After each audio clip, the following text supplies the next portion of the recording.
지난 수요 기도회 때 제가 요나서 1장 1절에서 3절 말씀을 전했습니다. 수요 예배가 요즘 많이 나오지 않기 때문에 좀 복습하는 의미로서 오늘 3장 말씀을 들어가기 전에 요나서의 배경을 다시 한번 더 살펴보겠습니다. 복습하는 마음으로 들어주시기 바랍니다. 구약 성경 39권 중에 후반부에 있는 호세아에서부터 말라기서까지 12권을 소선지서라고 합니다. 소선지서가 있으면 반대로 대선지서도 있는 것입니다. 그래서 대선지자라고 한다면 이사야, 예레미야, 에스겔, 다니엘 이 네 명을 보고 대선지자라고 합니다. 그런데 대선지서는 5권이 됩니다. 예레미야, 에가가 포함되어서 이사야서, 예레미야서, 예레미야, 에가, 또 다니엘서 이렇게 5권을 대선지서라고 하고 대선지자는 4명입니다. 대자와 소자를 붙이는 것은 위대하기 때문에 대자를 붙이고 또 그렇지 못하니까 소자를 붙이는 것이 아니라 성경의 분량이 상대적으로 많기 때문에 대선지서라고 하고, 물론 예외가 있죠. 예레미야, 에가는 포함되지 않겠지만 또 상대적으로 소선지서는 분량이 작기 때문에 소선지서라고 하는 것입니다. 소선지서 12권 중에 5번째로 나오는 말씀이 요나서이고 또 오늘 말씀입니다. 요나 선지자가 활약했던 시기는 지금부터 2800여 년 전으로 거슬러 갈 수 있습니다. 그 당시 북왕국 이스라엘은 여로보암 2세가 통치하던 시기였습니다. 이때 북이스라엘은 최전성기를 보내고 있었습니다. 힘이 굉장히 막강했는데 그리 오래 가지 못했습니다. 주전 722년에 아수르에게 망하게 됩니다. 멸망하는데 이 아수르의 수도가 바로 니느웨입니다. 요나는 다른 선지자에 비해서 독특한 선지자였습니다.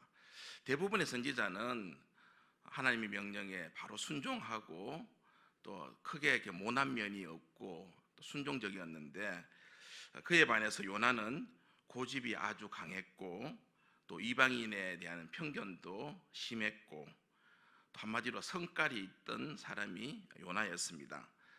고집과 편견과 성깔이 있다는 것은 우리와도 닮아 있습니다. 우리와도 비슷하기 때문에 어떻게 보면 또 친근감이 들 수도 있겠습니다. 그런데 중요한 것은 이러한 사람도, 이렇게 모난 부분이 있는 사람도 하나님의 귀한 도구로 쓰임을 받았다라는 사실입니다. 요나서 1장은 하나님의 부르심과 요나의 불순종이 나옵니다. 그리고 2장에서는 물고기 뱃속에서의 요나의 회개 기도가 나오고, 또 오늘 3장에서는 니느웨 백성의 회개가 나오고 있습니다. 여러분, 2장과 3장의 내용을 보면 3가지의 달라진 모습, 즉 돌이키는 모습을 우리는 발견하게 됩니다. 돌이킨다는 것은 긍정적으로 변하는 것이며 아름다운 모습으로 바뀌는 것을 말씀하고 있습니다. 이 3가지 돌이키는 모습은 무엇입니까? 첫째는 달라진 요나의 모습입니다. 그리고 둘째는 하나님의 선포를 듣고 깨닫고 회개하는 니느웨의 백성들의 모습입니다. 그리고 셋째는 니느웨가 변하는 것을 보시고 심판을 돌이키시는 하나님의 모습입니다. 요나, 니느웨, 또 하나님, 이렇게 달라지는 모습은 각각 독립적으로 일어난 것이 아니라 연속적인 변화의 모습으로 나타납니다. 오늘 이 3가지 모습을 한번 살펴보겠습니다. 먼저 요나의 달라진 모습입니다. 오늘 말씀 1절에 보면 여호와의 말씀이 2번째로 요나에게 임한다라고 했습니다. 요나가 물속의 뱃속에서 나온 후에 하나님의 말씀이 다시 임했습니다. 요나가 물속의 뱃속에서 나올 수 있었던 것은 회개했기 때문입니다. 회개하지 않았으면 그냥 물고기 뱃속에서 죽었겠죠. 회개라는 결과를 가져오기 위해서는 물고기 뱃속에 들어가는 것부터 시작됩니다. 물고기 뱃속에 배속으로 들어가지 않았다면 결국 회개라는 것이 없었을 것입니다. 우리들도 살펴보면 인생을 살면서 여러 번의 풍랑을 만나기도 하고 또 여러 종류의 물고기 뱃속에 들어가기도 합니다. 하나님께서는 우리를 물고기 뱃속이라는 고난도 주시지만 우리가 물고기 뱃속에서 깨닫고 그 속에서 나오기를 기다리고 계십니다. 우리가 회개하고 달라지기를 하나님께서는 기대하고 계신 것입니다. 사람이 목이 곧고 완악하기 때문에 물고기 뱃속에라도 들어가지 않으면 그 어떤 돌이킴도 없습니다. 물고기 뱃속에 들어가게 해주심을 우리는 감사할 줄 알아야 합니다. 들어갔기 때문에 회개하게 되었고 또 회개했기 때문에 우리의 삶이, 우리의 인생이 달라졌습니다. 회개가 일어나지 않고는 결코 달라질 수 없기 때문입니다. 여러분, 우리들은 어떻습니까? 질병, 또 사업 실패, 또 인간관계 상실, 또 자녀 교육의 실패 등등 하나님께서 우리를 위해 물고기들을 준비하시고 우리를 기다리고 있습니다. 요나서 1장 17절과 또 2장 1절 말씀을 연결해서 읽어보면 요나는 밤낮 3일 동안 물고기 뱃속에서 지낸 후에 비로소 하나님께 기도했음을 알 수 있습니다. 보통 고집이 아닙니다. 보통 사람 같으면 물속의 뱃속에 들어가자마자 즉시 회개했을 것인데 요나는 이 3일 동안 버티다가 회개를 하게 됩니다. 고집을 부리다가 기도했다라는 것은 이제는 사람의 방법으로는 더 이상 할 수 없는 절망의 상태, 또 한계 상황이 되었다라는 것을 말해주고 있습니다. 사람이 물속의 뱃속에서 3일을 지낸다는 것은 정말로 최악의 상태입니다. 그러나 그런 때도, 그런 상황 속에서도 하나님께 기도했더니 하나님께서 그의 기도를 들어주시고 구원해 주셨습니다. 여러분, 믿음 안에 절망이 없습니다. 하나님께서는 언제나 소망뿐입니다. 불순종하며 3일을 물속의 뱃속에서 지낸 요나에게 하나님께서는 여전히 소망을 갖고 계셨습니다. 그래서 요나가 회개하자마자 즉시 사명을 주셨습니다. 하나님께서는 한번 부르신 사람을 결코 포기하지 않으시고 다시 부르셔서 사용하십니다. 하나님은 우리가 회개하고 달라지기 전에는 그 어떤 일도 맡기지 않지만 우리가 회개하고 달라진 모습으로 나타나기만 하면 반드시 다시 일을 맡기시고 우리를 귀한 도구로 사용하십니다. 여러분, 지금까지 기도하지 못했고 또 전도하지 못했고 헌신하지 못했으며 충성하지 못하고 또 사랑하지 못했다면 지금 다시 회개하고 돌이키면 되는 것입니다. 그렇게 해서 용서받고 다시 시작하면 되는 것입니다. 지금 잘 못한다고 해서 낙심하거나 절망할 필요가 없습니다. 하나님은 실패한 자들에게 다시 시작하라고 하십니다. 요한복음 21장 기억하십니까? 갈릴리 호숫가에서 제자들과 또 베드로에게 하는 예수님께서 말씀하셨는데 특별히 베드로에게 예수님께서 뭐라고 말씀하셨습니까? 내 양을 먹이라, 이렇게 사명을 주셨지 않습니까? 오늘 요나에게는 뭐라고 하십니까? 1절과 2절에 보면 두 번째로 요나에게 이르시되 일어나서 가서 선포하라 라고 사명을 맡겨주십니다. 그래서 3절에 보면 요나는 일어나서 이제 니느웨로 가게 됩니다. 그리고 니느웨를 향해서 하나님의 말씀을 외칩니다. 4절 보면 40일이 지나면 니느웨가 무너지리라, 이렇게 하나님께서 명령하시는 것을 그대로 선포합니다. 이렇게 간단한 것을 왜 하지 않았는지 그만큼 요나가 고집이 세다는 것을 말해주고 있는 것입니다. 여러분, 하나님의 일은, 하나님의 명령은 어떻게 생각해 보면 그렇게 어렵거나 힘들지 않습니다.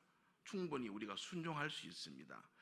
순종하지 못할 것을 주시면서 순종하라고 한다면 하나님은 잔인하신 분이시죠.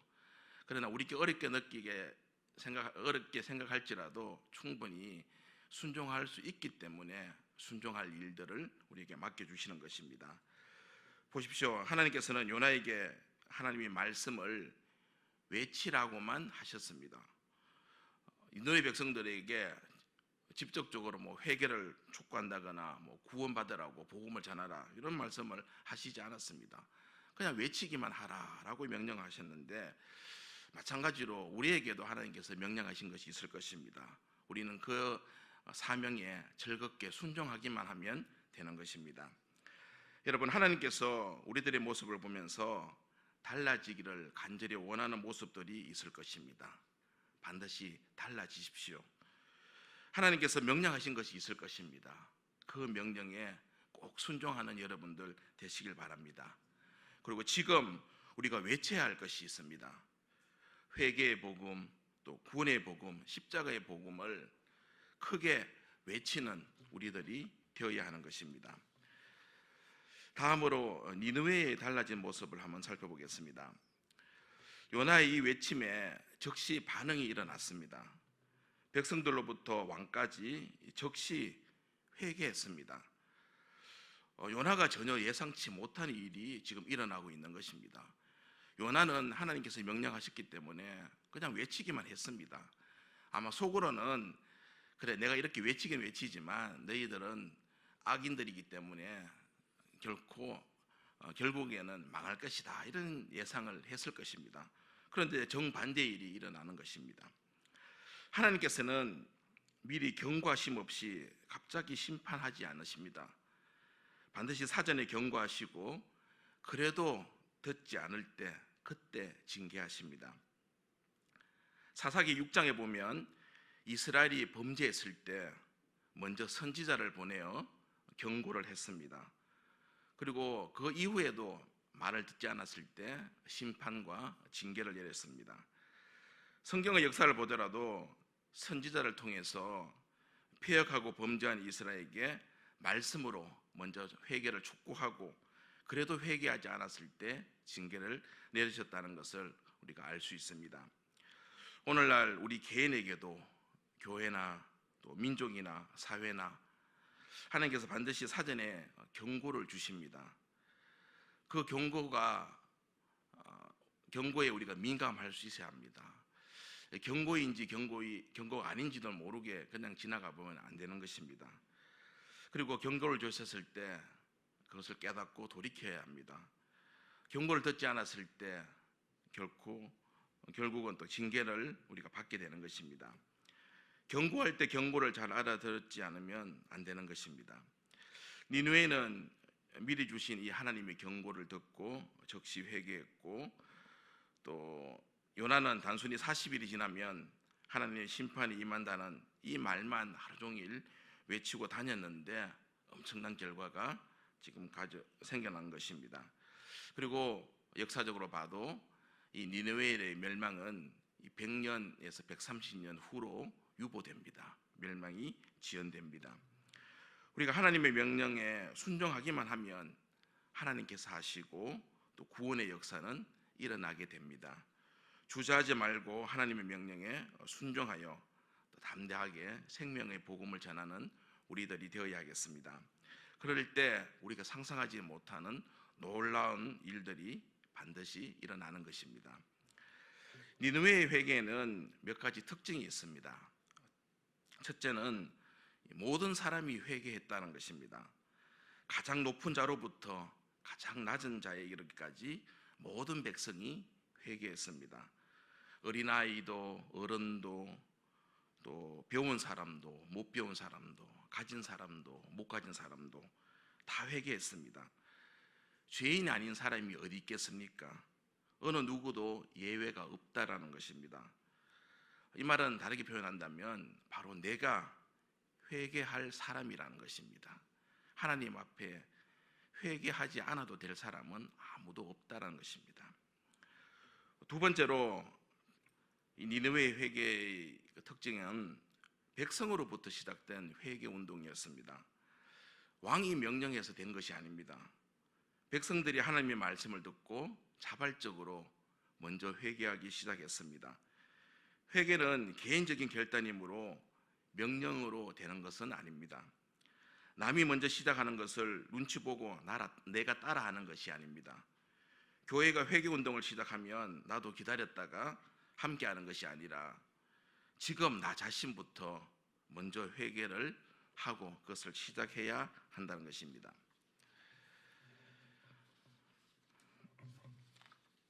니느웨 백성들의 회개는 복잡하지 않았습니다. 그들은 말씀을 듣는 즉시 회개를 했습니다. 요나와 비교해 보면 어떻습니까? 요나는 하나님의 택한 백성임에도 불구하고 얼마나 어렵게 회개했습니까? 요나는 폭풍우를 만나고도 제비 뽑아 자기가 걸릴 때까지 하나님의 계획과 하나님의 손길을 깨닫지 못했습니다. 풍랑을 주셨는데도 잠만 자고 모르고 있었고, 또 제비 뽑아서 이방인에게 망신을 당하고 하나님의 영광을 가리기까지 회개하지 못했습니다. 그리고 물고기 뱃속에 들어갔어도 3일이 지난 후에야 회개하는 고집스러운 사람이었습니다. 그러나 이에 비해서 니느웨 백성들은 얼마나 빨리 회개했습니까? 그들은 그것이 하나님의 말씀이며 하나님의 계획이신 줄을 즉시 알고 깨닫기 시작했습니다. 여러분, 하나님의 일은 빨리 깨달을 수 있어야 합니다. 하나님의 손길을 느끼고 깨닫는 일, 이것은 너무나 중요합니다. 우리의 삶의 모든 사건과 일을 하나님을 떠나서는 결코 해석할 수 없기 때문입니다. 모든 것을 하나님의 관점에서 그것을 봐야지만 제대로 알 수 있는 것입니다. 요나가 고집이 있긴 있었지만 이 모든 일이 이렇게 된 것은, 즉 니느웨의 회개가 일어난 것은 요나 한 사람으로부터 시작하고 있습니다. 요나가 회개하고 돌이키고 또 순종함으로써 일어나서 하나님의 말씀을 대언했기 때문에 이런 역사가 일어난 것입니다. 요나가 하나님의 말씀을 전했기 때문에 이 말씀을 듣고 니느웨 백성들이 회개한 것 아니겠습니까? 나 한 사람이 하나님 앞에서 회개하고 돌이키고 달라지면 가정이 달라지고 또 자녀가 달라지고 사업도 달라지고 목당도 달라지고 또 교회도 달라지고 나라와 민족도 달라질 것입니다. 그만큼 나 한 사람의 회개가 중요하다는 것입니다. 여러분들 한 사람 한 사람은 소중한 사람들입니다. 바로 소중한 그 한 사람부터 회개해야 하는 것입니다. 마지막으로 살펴볼 것은 돌이키시는 하나님의 모습입니다. 10절 말씀을 보면 하나님이 그들이 행한 것 곧 그의 악한 길에서 돌이켜 떠난 것을 보시고 하나님의 뜻을 돌이키사 그들에게 내리라고 말씀하신 재앙을 내리지 아니하시니라. 니느웨의 온 백성들이 진심으로 철저히 회개하자 하나님은 즉시 그 진노를 멈추고 또 거두었습니다. 그들을 멸망시키려는 그 진노의 뜻을 돌이키고 그들을 구원해 주셨습니다. 창세기를 보면 아브라함 당시에 소돔과 고모라가 멸망을 했는데 의인 10명이 없어서 유황불의 심판을 받고 또 멸망을 했습니다. 그러나 니느웨의 온 백성은 회개해서 구원을 받았습니다. 하나님의 목적은 구원에 있습니다. 하나님께서는 회개를 기다리셨다가 즉시 뜻을 돌이켜 구원해 주시는 것입니다. 하나님의 말씀을 알 수 있는 성경 구절이 있는데 요한복음 3장 17절 말씀입니다. 하나님이 그 아들을 세상에 보내신 것은 세상을 심판하려 하심이 아니요 그로 말미암아 세상이 구원을 받게 하려 하심이라.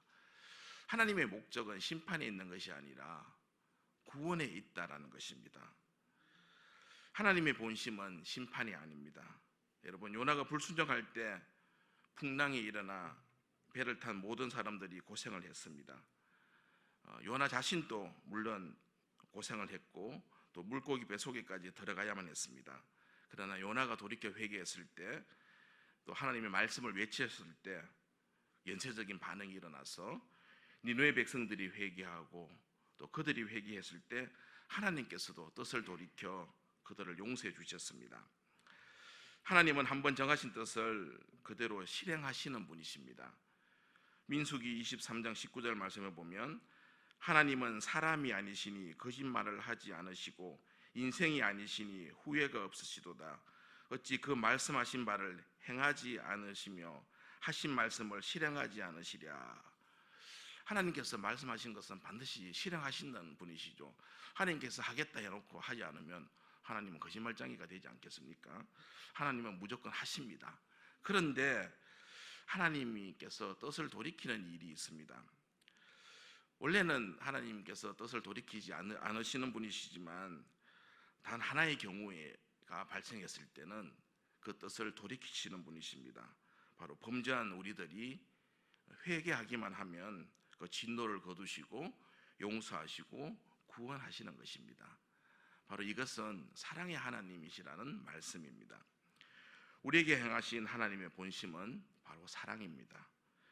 범죄한 한 인간을 멸망시키려는 것이 목적이 아니라 회개를 기다리고 계시는 것입니다. 그렇기 때문에 회개하기만 하면 즉시 용서하고 구원하시는 것입니다. 하나님께서는 한 인간을 회개하여 또 구원하고 복주는 것에 큰 관심을 가지고 계십니다. 그것이 바로 하나님의 목적이고 또 하나님의 본심입니다. 언제 들어도 은혜가 되고 감사할 수밖에 없는 말씀이 있는데 예레미야 29장 11절 말씀입니다. 너희를 향한 나의 생각을 내가 아나니 평안이요 재앙이 아니냐 너희에게 미래와 희망을 주는 것이니라. 또 애가 3장 33절 말씀을 보면 주께서 인생으로 고생하게 하시며 근심하게 하심은 본심이 아니다라고 말씀하고 있습니다.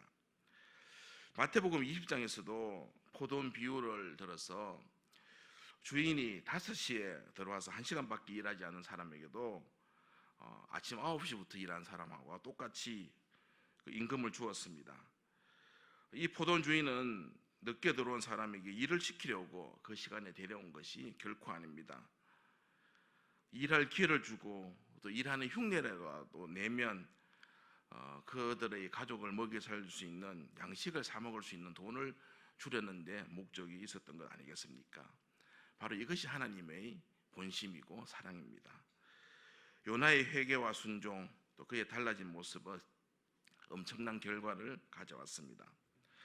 1장에서는 요나 때문에 많은 사람이 고생하고 또 요나 자신도 엄청난 고생을 당했습니다. 그리고 2장에서는 요나가 물고기 뱃속에서 회개하니까 그 자신이 그 고통에서 벗어났습니다.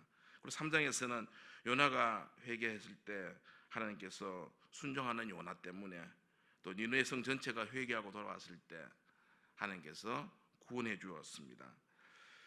여러분, 전도가 쉽고 또 좋은 때만 오기를 기다려서는 안 되는 것입니다. 어차피 복음을 전하는 일은 항상 방해가 있기 마련입니다. 우리가 지금 코로나19를 맞이해서 전도하기가 참 힘듭니다. 올해 들어서 전도대가 한 번도 모이지 못했지 않습니까? 큰 방해 덩어리입니다. 그러나 이 핑계 저 핑계 되면 되면서 우리가 전도하지 않으면 또 전도하는 마음과 열정을 잃어버리면 영원히 전도하지 못할 것입니다. 힘들지만 우리가 지혜를 발휘해서 가까운 사람에게 그래도 복음의 열정을 가지고 하나님의 말씀을 전하고 또 외치는 자들이 되어야 하겠습니다. 충성하고 봉사하기에 좋은 기회나 상황이 되기만을 기다릴 수는 없습니다. 하나님의 백성들이 믿음을 지키고 충성하고 순종하는 일은 언제나 사탄이 방해하고 또 시험과 공격이 따르기 때문입니다. 좋은 때가 오기만을 기다렸다가는 결코 그 때는 오지 않고 사탄의 방해로 무너지고 마는 것입니다. 순종하기 적당한 때만 오기를 기다리고 핑계하고 있다가는 언제 주님이 오실지도 모릅니다. 내가 회개하고 또 사명을 깨닫고 돌이켜서 달라지면 나 때문에 하나님의 구원의 역사가 일어나고 또 주님의 뜻이 이루어지고 하나님께서 영광을 받으십니다. 여러분, 놀라운 하나님의 기적은 바로 나로 인해서 일어나는 것입니다. 내 가슴에서부터 시작되어야 합니다. 하나님께서 다른 사람을 다시 보내시고 요나를 버릴 수도 있었겠지만 웬일인지 요나를 버리시지 않고 요나가 달라지기를 기다리고 계셨다가 달라졌을 때 다시 사용하셨습니다. 여러분 자신의 모습을 한번 살펴보십시오. 자신을 냉정하게 볼 때 하나님께서 쓰시기에 부족한 것이 너무나 많이 있지만, 그래서 다른 충성스러운 사람을 쓰셔도 할 말이 없겠지만 웬일인지 다시 나를 쓰시려고 기다리고 계신 하나님의 그 사랑을 한번 생각해 보십시오. 사랑 때문에 나를 기다려 주시는 그 아버지의 사랑, 그것을 기억한다면 최선을 다해서 하나님께 감사하며 충성하는 일꾼들이 될 것입니다. 사랑하는 성도 여러분, 달라집시다. 그리고 순종합시다. 그러면 많은 변화가 일어나고 놀라운 일들이 여러분의 삶 가운데 펼쳐질 것입니다. 바로 이러한 믿음으로 승리하고 한결같은 마음으로 믿음의 길을 잘 달려가는 하나님의 귀한 백성들 되길 간절히 기원합니다. 기도하겠습니다. 하나님 아버지, 요나가 회개했을 때 외치게 되었고, 요나가 외칠 때 니느웨가 회개했습니다. 니느웨가 회개했을 때 하나님 아버지께서 뜻을 돌이키시며 놀라운 일을 행하셨습니다. 우리들도 달라지길 원합니다. 순종의 삶을 살고 외치는 자가 되길 원합니다. 주님 앞에 진실되게 서서 주님의 도구로 사용되길 간절히 소망합니다. 힘주시고 함께하여 주시옵소서. 예수님의 이름으로 기도합니다. 아멘.